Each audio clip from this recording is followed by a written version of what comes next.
Robyn Brown is in full damage control mode, and fans of Sister Wives are watching the PR machine work overtime. After years of being painted as the favorite wife, the manipulator, the one who somehow always got what she wanted while the other wives suffered, Robyn's trying something new. She's attempting to rebrand herself as the misunderstood, reluctant queen who never asked for any of this. She's positioning herself as the victim of circumstances beyond her control, the woman who just wanted a simple plural marriage but ended up trapped in monogamy with Kody Brown. And here's the thing that has viewers absolutely losing it. The playbook she's using looks eerily familiar. Some observers are pointing out striking similarities to another controversial public figure's PR strategy. We're talking about Meghan Markle's post-royal approach to image management. The victim narratives, the careful reframing of history, the distancing from the institution that made her famous while still cashing those checks. It's all there. But unlike Meghan's calculated exit from the royal family, Robyn's strategy is backfiring in real time, and the internet is keeping receipts. The comparison isn't random speculation thrown around by bored internet trolls. There are actual documented parallels in how both women have approached their public image transformations. Both went from being part of a larger family structure to positioning themselves as the central figure. Both have deployed narratives about being misunderstood and unfairly criticized. Both have attempted to rewrite their own histories, softening their roles in controversial situations while emphasizing their victimhood. And both have faced massive backlash from audiences who watch their rises to prominence in real time and aren't buying the revisionist narratives. Reddit threads dedicated to Sister Wives are exploding with fans calling out what they see as a transparent PR rewrite. One commenter cut straight to the heart of it, saying they must be trying a PR rewrite, and others piled on with examples of Robyn's carefully managed statements and strategic silences. Facebook forums are tearing apart her perceived favoritism, her lack of transparency, and what they see as blatant image control behavior. The consensus? Robyn's trying to manage her image like a celebrity publicist wrote her script, but the audience remembers every moment of favoritism, every tear shed to manipulate Kody, every time she positioned herself above the other wives. What makes this particularly fascinating is the timing. As Kody's marriages to Christine, Janelle, and Mary collapsed one after another, Robyn didn't fade into the background like you might expect the last wife standing to do. Instead, she ramped up her media presence, gave carefully worded interviews, and started crafting a very specific narrative about what her relationship with Kody really means. She's not just the only wife left. According to the new narrative she's building, she's the upgraded wife, the higher love, the woman who represents what Kody really wanted all along. And if that sounds like a calculated PR move designed to elevate her status while distancing herself from the messy reality of plural marriage,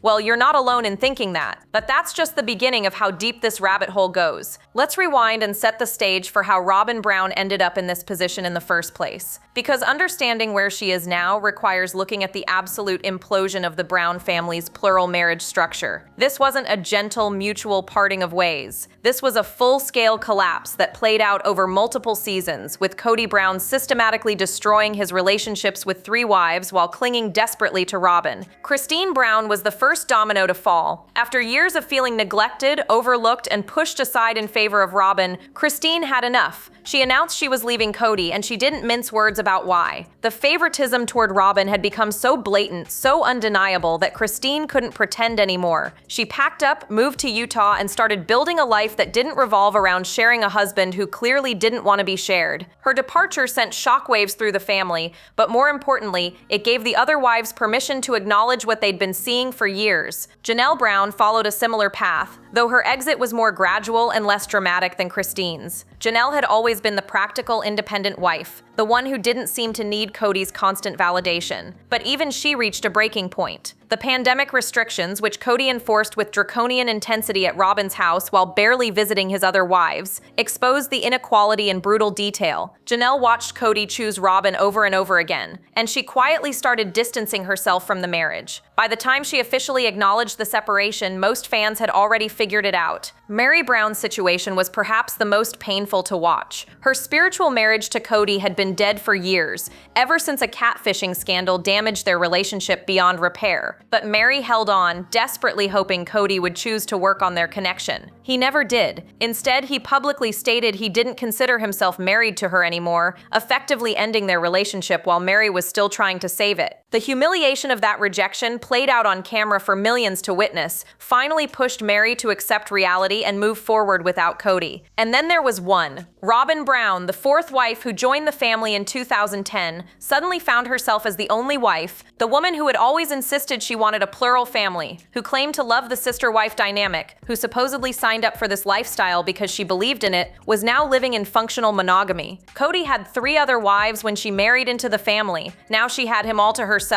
Most people in that situation might feel awkward, maybe even guilty, especially given how obvious Kody's favoritism had been throughout the implosion. They might lay low for a while, let the dust settle, give the other wives and their children space to heal. But that's not what Robyn did. Instead, she started talking. A lot. And the narrative she began spinning about her role in all of this, about what she wanted and didn't want, about how this monogamy situation came to be, set off alarm bells for anyone paying attention to celebrity PR strategies. Here's where Robyn's PR strategy gets really interesting, and where the comparisons to carefully managed celebrity narratives start making sense. Robyn recently made a claim that had fans doing double takes and scrolling back through years of footage to confirm what they already knew. She stated on the record that she never even wanted to be legally married to Kody Brown. Let that sink in for a moment. The only wife who actually has a legal marriage to Kody, the wife who benefited from that legal status in countless ways, is now claiming she never wanted it in the first place. According to Robyn's revised version of history, she was perfectly content, even happy with her spiritual marriage to Kody. She didn't need the legal paperwork, didn't crave that official status, and was supposedly just fine being a spiritual wife like Janelle and Christine were. The legal marriage, she wants everyone to believe, was something thrust upon her, a necessary arrangement for legal reasons involving her children's adoption, not something she actively sought or desired.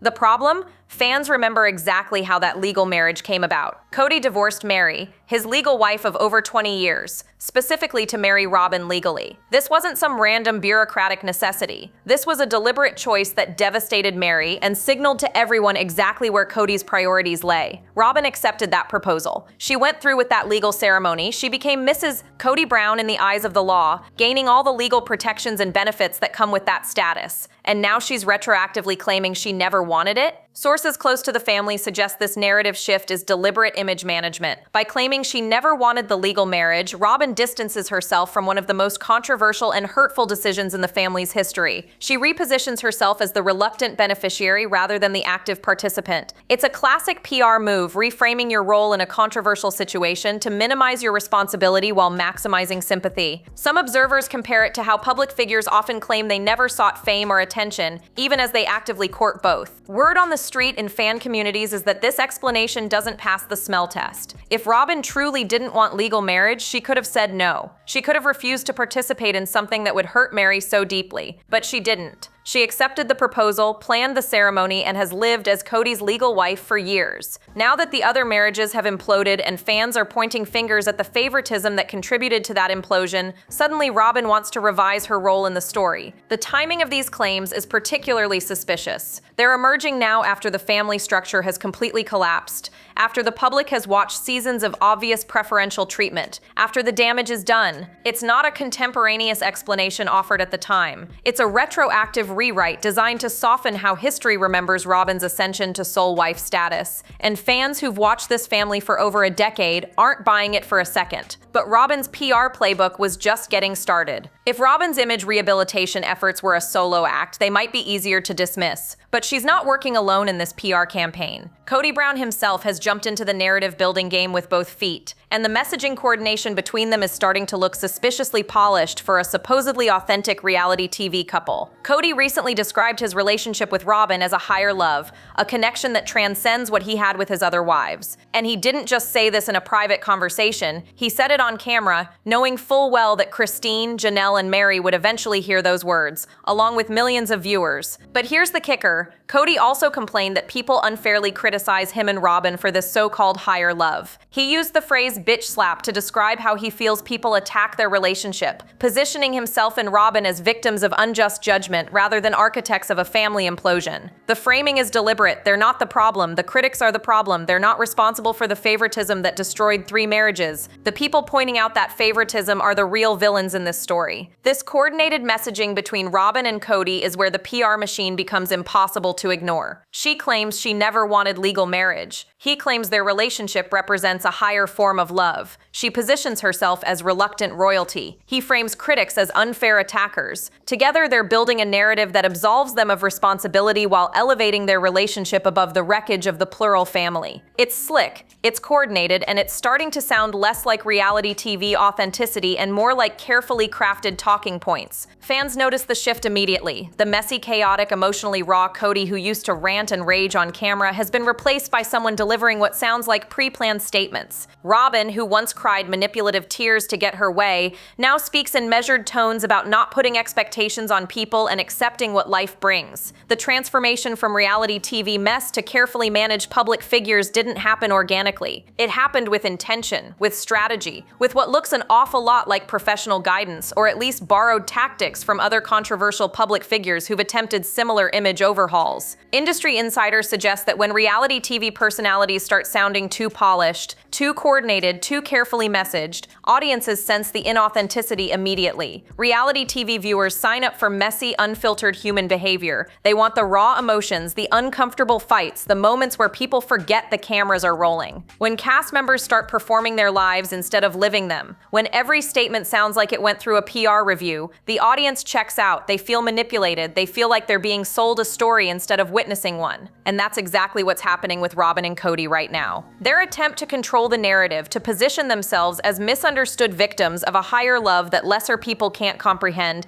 is landing with audiences like a lead balloon. Because viewers remember the real story. They watched it unfold season after season. And no amount of careful messaging can erase what they saw with their own eyes. Now we get to the part that has social media absolutely buzzing. The strategy Robyn Brown is deploying doesn't exist in a vacuum. Whether intentional or not, her PR playbook mirrors another controversial public figure's approach to image management with uncanny precision. We're talking about Meghan Markle's post-royal strategy, and the parallels are striking enough that fans across multiple platforms have started drawing direct comparisons. Let's break down the similarities because they're not superficial. First, there's the rebrand from supporting player to center stage. Meghan entered the royal family as Prince Harry's wife, a supporting member of the monarchy's cast. She exited positioning herself as the main character, the victim whose story needed to be told, the woman whose truth had been suppressed. Robyn entered the Brown family as the fourth wife, supposedly committed to plural marriage and sisterhood. She's now positioning herself as the evolved final wife, the higher love, the woman who represents what the family should have been all along. Both transformed from ensemble cast members to solo stars of their own narratives. Second, there's the victim framing around being misunderstood. Meghan's post-royal interviews emphasized how misunderstood she was within the institution, how her intentions were pure but constantly misinterpreted, how she suffered in silence while others controlled her narrative. Robyn's recent statements hit similar notes. She never wanted legal marriage but was forced into it. She can't put expectations on people who've distanced themselves from her. She wanted plural marriage but ended up in monogamy through no fault of her own. Both women frame themselves as passive recipients of circumstances rather than active participants in controversial decisions. Third, there's the institutional distancing while still benefiting from the platform. Meghan stepped away from royal duties but retained the Duchess title and the fame that comes with royal connection. She criticizes the institution that made her globally famous while building a brand entirely dependent on that royal association. Robyn's doing something remarkably similar with the Brown family structure. She's distancing herself from the messy reality of plural marriage, from the sister-wife relationships that define the show, from the family dynamics that made sister wives compelling television. But she's still on the show, still collecting those checks, still benefiting from the platform that plural marriage built, even as she positions herself above and apart from it. Fourth, there's the creation of an exclusive, elevated image separate from the original context. Meghan positioned herself and Harry as different from other royals, more authentic, more humanitarian, more worthy of respect. Robyn and Kody are positioning their relationship as a higher love, something more refined and genuine than the plural marriages that came before. Both narratives require erasing or minimizing the very foundations that gave them their platforms in the first place. The strategic parallels are too consistent to be coincidental. Whether Robyn studied Meghan's playbook directly or simply stumbled into similar tactics, the result is the same. She's attempting a celebrity-style image rehabilitation that might work for Hollywood figures but falls flat for reality TV personalities whose entire appeal is supposed to be unfiltered authenticity. And just like Meghan's strategy polarized audiences, Robyn's approach is creating a massive backlash among the very fans who kept Sister Wives on the air for over a decade. While Robyn and Kody were busy crafting their carefully managed narrative, fans were doing something that PR teams often underestimate. They were taking receipts, comparing notes, and building a counter-narrative based on years of documented evidence. And nowhere is that fan resistance more vocal, more detailed, or more damaging than on Reddit, where Sister Wives communities have become ground zero for dismantling Robyn's image rehabilitation attempt. One Reddit thread cut straight to the heart of the matter with a comment that's been quoted across multiple platforms. "They must be trying a PR rewrite." Those 7 words captured what thousands of viewers were thinking as they watched Robyn's recent interviews and carefully worded statements. The thread exploded with fans adding their own observations, their own examples, their own proof that what they were witnessing wasn't organic evolution but calculated image management. The upvotes kept climbing as more people validated each other's suspicions. But it wasn't just one thread or one community. Facebook forums dedicated to Sister Wives analysis were equally brutal in their assessments. Fans compiled lists of moments showcasing Robyn's favoritism, her strategic tears, her manipulative tactics. They created timelines showing how Kody's treatment of his other wives deteriorated in direct proportion to his obsession with Robyn. They posted side-by-side comparisons of Robyn's past statements versus her current claims, highlighting the contradictions and convenient memory lapses. The crowdsourced fact-checking was relentless and devastating. Critics in these online spaces focused on specific patterns that revealed image control behavior. They noted how Robyn stays silent when the other wives face public criticism, but speaks up when her own image needs protection. They pointed out how she frames every conflict as something that happened to her, rather than something she participated in creating. They highlighted her tendency to cry at strategically convenient moments, turning conversations that should address her behavior into pity parties where she becomes the victim. Fans weren't just casually observing anymore,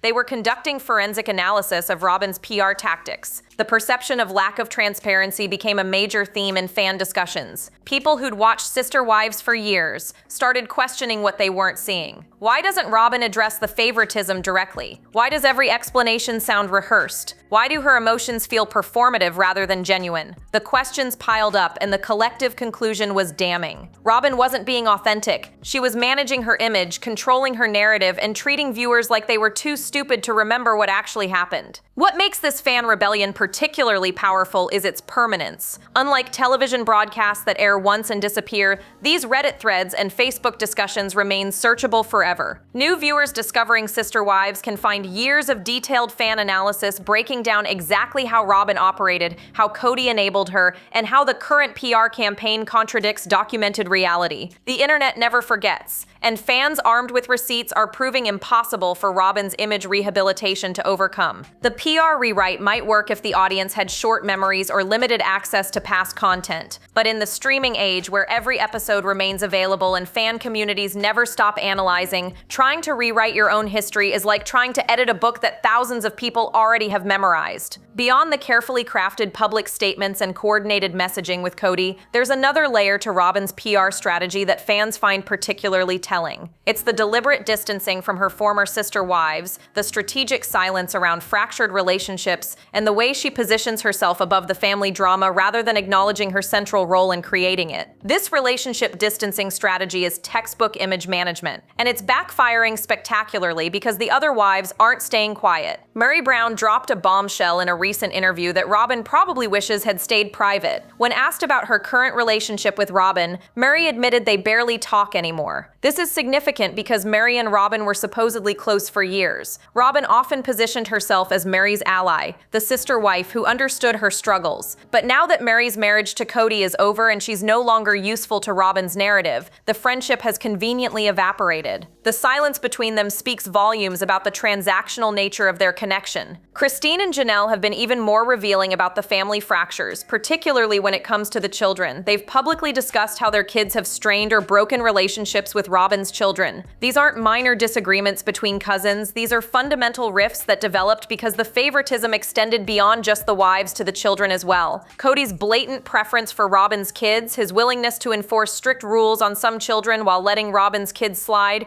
created resentment that festered for years. And now that resentment has resulted in fractured relationships across the entire family. But here's where Robyn's PR strategy becomes transparent. Instead of addressing these relationship breakdowns honestly, instead of acknowledging the pain her favoritism caused, instead of taking any accountability for the family implosion, Robyn pivots to vague philosophical statements. She says things like she can't put expectations on people, as if the other wives and their children are unreasonable for distancing themselves from her. She frames their decision to step back as their problem, their choice, their issue to resolve. She positions herself as the gracious, understanding party who's simply accepting reality rather than the person who helped create that reality. Insiders close to the situation suggest this framing is intentional. By refusing to engage directly with the accusations of favoritism, by staying vague about her role in the family breakdown, by positioning herself as above the drama, Robyn attempts to maintain an image of dignity and maturity. It's the same tactic used by celebrities who refuse to respond to controversies, hoping their silence will be interpreted as taking the high road rather than avoiding accountability. The problem is that silence only works when the other parties stay silent too. Christine, Janelle, and Mary aren't playing along anymore. They're telling their stories, sharing their perspectives, and making it crystal clear that Robyn's role in the family implosion was anything but passive. The more Robyn tries to distance herself from the mess, the more the other wives pull her back into it with their honest accounts of what really happened behind the carefully edited scenes. So why is Robyn's borrowed PR playbook failing so spectacularly when similar strategies have worked for other public figures? The answer reveals a fundamental misunderstanding of how reality TV audiences operate versus how celebrity culture functions. And it exposes the critical flaw in trying to apply Meghan Markle-style image rehabilitation to a reality TV context where viewers have watched your every move for over a decade. The Meghan playbook works when it does work because there's information asymmetry. The public doesn't have complete access to what happened inside Buckingham Palace. They don't have footage of private conversations or behind-the-scenes moments. When Meghan frames herself as a victim of an oppressive institution, there's room for that narrative because most people can't definitively prove otherwise. The mystery, the lack of complete transparency, creates space for competing narratives and allows for image rehabilitation based on controlling the available information. Robyn doesn't have that luxury. She's not separating from a private institution with confidential inner workings. She's part of a reality TV show that's been documenting her life since 2010. Millions of viewers watched Kody's favoritism play out in real time. They saw him rush to Robyn's house during the pandemic while neglecting his other wives. They watched him prioritize Robyn's opinions over everyone else's. They witnessed the tears, the manipulation, the strategic positioning. It's all on camera. It's all archived. It's all searchable and rewatchable anytime someone wants to fact-check Robyn's revised version of history. You can't claim victimhood when viewers watched your rise to power season after season. You can't rebrand as the reluctant star when you signed contracts for over a dozen seasons. You can't frame yourself as the misunderstood wife when footage exists of you actively undermining your sister wives. The authenticity gap becomes a chasm that no amount of carefully worded statements can bridge. Reality TV audiences have a completely different relationship with cast members than traditional celebrity fans do. They feel like they know these people because they've watched hundreds of hours of their lives unfold. Sources close to the entertainment industry suggest that reality TV stars who try to PR their way out of documented behavior almost always fail. The audience feels betrayed when someone they've watched for years suddenly starts speaking in polished talking points instead of authentic emotion. They sense the manipulation immediately, and their response is swift and brutal. Viewer engagement drops. Social media sentiment turns negative. The algorithm, which rewards authentic engagement, starts deprioritizing content that feels manufactured or inauthentic. And that's exactly what's happening with Sister Wives viewership around Robyn-centric content. Fans are tuning out when she's on screen. They're fast-forwarding through her segments. They're leaving negative comments about her obvious image management attempts. The show's ratings reflect this audience fatigue with manufactured narratives. People didn't sign up for a carefully scripted PR campaign. They signed up for messy, real, unfiltered family dynamics. When Robyn started treating Sister Wives like a celebrity interview circuit instead of a reality show, she fundamentally misunderstood what made the show successful in the first place and what keeps audiences coming back. The fallout from Robyn's failed PR strategy extends far beyond just her personal image. It's affecting the entire Sister Wives franchise, reshaping how audiences engage with reality TV authenticity, and serving as a cautionary tale for other reality stars who think they can manufacture their way out of documented behavior. The implications ripple outward in ways that go beyond one family's drama. For Sister Wives as a show, Robyn's image management attempts have created a credibility crisis. The entire premise of the series was watching a real plural family navigate their unconventional lifestyle with honesty and vulnerability. When one of the central figures starts operating like a celebrity publicist wrote her script, it breaks the fourth wall in a way that damages the show's foundation. Viewers start questioning what else is manufactured, what other storylines are strategically crafted rather than genuinely unfolding. The trust between audience and cast erodes, and once that trust is broken, it's nearly impossible to rebuild. Long-term, Robyn's reputation is taking damage that careful statements can't repair. She entered the Brown family as the new wife, already a controversial position. She could have spent the past 15 years proving she valued sisterhood and equality. Instead, she accepted and encouraged Kody's favoritism, benefited from it materially and emotionally, and is now trying to rewrite that history as if cameras weren't rolling the entire time. The internet is forever, and the documentation of her actual behavior will outlast any PR campaign. Future viewers discovering the show will have access to both her actions and the fan communities dissecting those actions. For other reality TV personalities watching this unfold, Robyn's failure offers a crucial lesson. Authenticity isn't just a buzzword in reality television, it's the currency that determines success or failure. The algorithm rewards genuine engagement,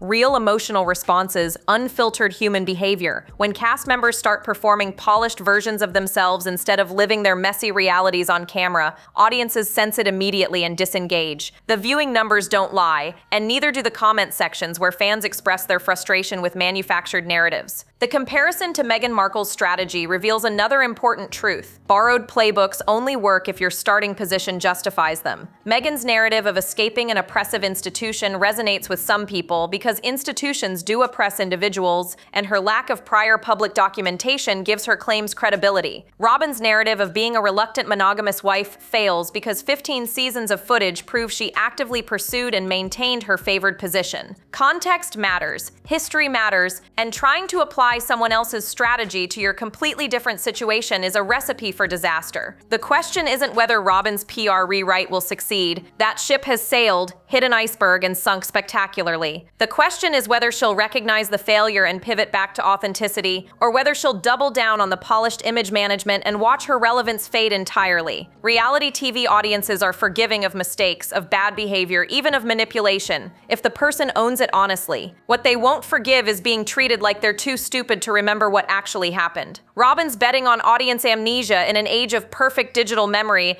and that's a bet she's already lost. So here's the real question for you. Is Robyn genuinely trying to control her narrative, or has she already lost control by trying too hard? Drop your thoughts below, like, subscribe, and stay tuned because the next video is waiting, and you won't believe what's coming next.